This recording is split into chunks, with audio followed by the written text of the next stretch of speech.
He can't play at all. And when Graeme Souness said those words, you knew there was real venom behind them. Souness never did things by halves, and his ability to hold a grudge against players he hated became legendary in football. Throughout his career as both a player and manager, there were 5 men who truly got under his skin, and the stories of these feuds reveal a darker side to one of Britain's most celebrated footballers. Before we dive into the chaos, it's worth remembering that Souness was an exceptional talent. As a player, he won 5 league titles and 3 European Cups with Liverpool, captaining one of the greatest sides English football has ever seen. But success came with an edge that would later define his managerial career in all the wrong ways. The first grudge began at Liverpool itself, with a man who should have been his ally. In 1981, manager Bob Paisley made a decision that would spark decades of hatred. He stripped Phil Thompson of the captaincy and handed the armband to Souness instead.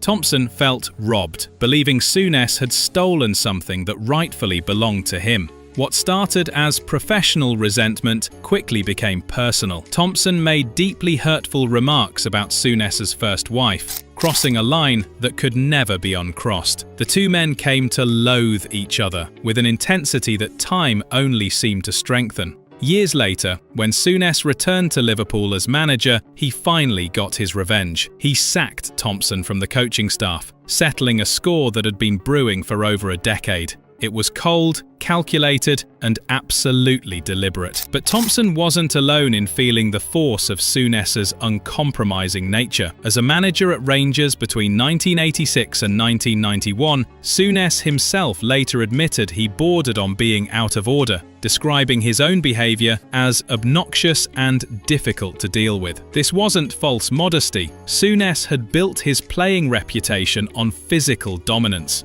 During the 1984 European Cup semi-final, he openly bragged about delivering what he called the best punch of his life, breaking an opponent's jaw. That willingness to use violence didn't disappear when he swapped his boots for a suit and clipboard. If anything, it became the foundation of his managerial philosophy. Before we move on, take a second to subscribe and hit that bell icon. What do you think makes a good manager? Fear or respect? Drop your thoughts in the comments below, because this story is about to get even more intense. By the time Souness moved to Blackburn Rovers, his methods had been tested across multiple clubs, and cracks were beginning to show. At Blackburn, he enjoyed genuine success, winning promotion and the League Cup in 2002. He worked effectively with talented young players like Damien Duff and David Dunn, and he brought in experienced strikers like Andy Cole. But beneath the silverware, there was constant friction. Souness fell out with a long list of players, and one conflict in particular exposed just how far his confrontational style had gone. Andrew Cole, the prolific striker, found himself in an increasingly toxic relationship with his manager.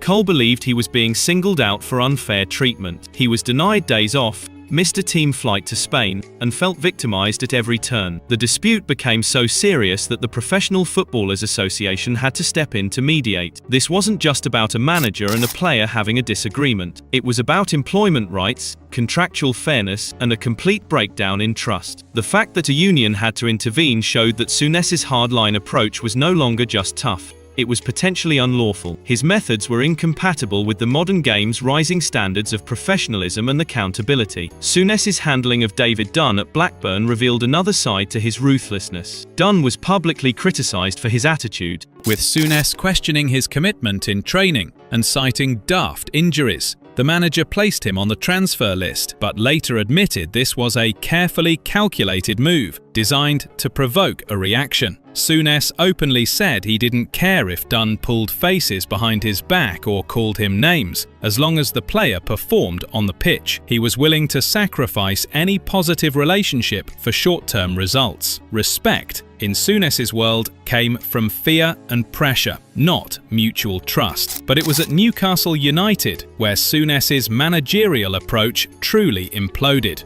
Appointed in September 2004 to replace the beloved Sir Bobby Robson, Souness was brought in to restore discipline. Instead, his 18-month tenure became a masterclass in how not to manage a football club. Commentators widely agree that Souness completely destroyed the good atmosphere Robson had created, setting Newcastle on a path towards years of chaos and underachievement. One of Souness's earliest disciplinary challenges at Newcastle involved Kieran Dyer. Just days into the job, Dyer was caught on CCTV urinating in an alleyway and had to attend a police station to receive a caution. Souness drove him home afterwards, and instead of issuing a standard fine or warning, he bypassed all normal procedures. In the car, Souness turned to Dyer and delivered a chilling threat. "If you ever do anything like this again, I will bin you," he said. Then he added, "If I ever have to come to a police station again,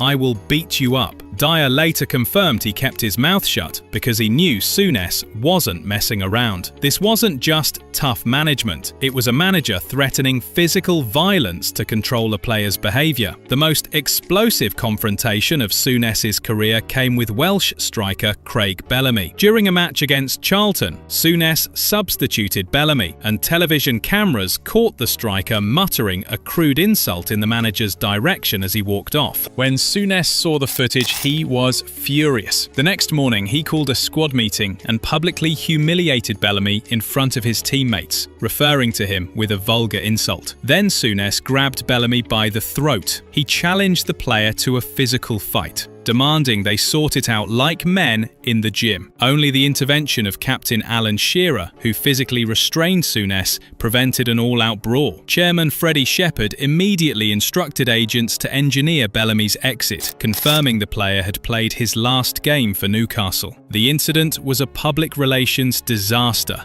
and a damning indictment of Souness's inability to manage conflict without resorting to violence. The chaos Souness cultivated reached its peak in April 2005 during a match against Aston Villa. Newcastle were already losing 3-0 when teammates Lee Bowyer and Kieran Dyer started fighting each other on the pitch. Both were sent off, leaving Newcastle to finish the match with 9 men. It was a global embarrassment, broadcast live to millions. In the dressing room afterwards, Souness was described as flint-faced and traumatic. His response to this ultimate public display of indiscipline was to offer to fight both Bowyer and Dyer simultaneously. Bowyer received a 7-game ban from the FA, a £30,000 fine, and a club fine of 6 weeks' wages, estimated at around £200,000. Souness's final act of challenging his own players to a fight underscored just how dysfunctional his management had become. Souness inherited a Newcastle side that had been challenging for the Champions League under Robson. Despite spending close to £50 million on new players during his reign, he was unable to stabilise the team. The constant internal conflict alienated key talents like Bellamy and Cole, turning what had been a vibrant squad into a struggling mid-table side. By February 2006, with Newcastle sitting 15th in the Premier League table, Souness was sacked. It was a spectacular failure that confirmed one harsh truth: massive financial investment cannot overcome a toxic internal culture driven by extreme man management methods. Since leaving Newcastle, Souness has repeatedly described the job as horrible and the worst of his career. He blamed the difficulties on having to answer to people upstairs who, in his view, should have been below him. But the evidence tells a different story. Souness created the chaos himself. His reliance on physical threats with Dyer and Bellamy, and his legally questionable disciplinary actions with Cole that required union intervention, forced the club hierarchy to constantly intervene. He cultivated the toxic environment that made his job unbearable, then blamed everyone else for the consequences. The inflexibility and confrontation that defined his playing days proved utterly incompatible with modern football management. Looking back at these 5 feuds, with Phil Thompson, Andrew Cole, Kieran Dyer, Craig Bellamy, and Lee Bowyer and Dyer together, a clear pattern emerges. Souness managed through fear and dominance, with zero tolerance for perceived disrespect. His responses ranged from calculated psychological pressure with Dunn to institutional action with Cole and Thompson, and outright physical threats with Dyer and Bellamy. While this approach may have worked in the less scrutinized environments of the past, it proved disastrous in the modern, high-profile world of Premier League football. Today, Souness is a television pundit known for his strong and controversial opinions. In many ways, his media persona is a direct continuation of the divisive figure he was in the dressing room. His failure at Newcastle United serves as a powerful cautionary tale, demonstrating that managerial inflexibility and a reliance on the hard man mentality were completely at odds with sustained success in contemporary professional football. Despite all the chaos and controversy, Souness remains a football legend whose playing achievements can never be taken away. His 5 league titles and 3 European Cups speak to a brilliance that was undeniable. But his managerial legacy tells a different story, one of grudges held too long, conflicts escalated too far, and a refusal to adapt that ultimately cost him the respect he so desperately sought to command through fear. I heard that it was going to be a charitable game for Wayne's Foundation. I thought, fantastic, really good. Wayne playing in the States. Yeah.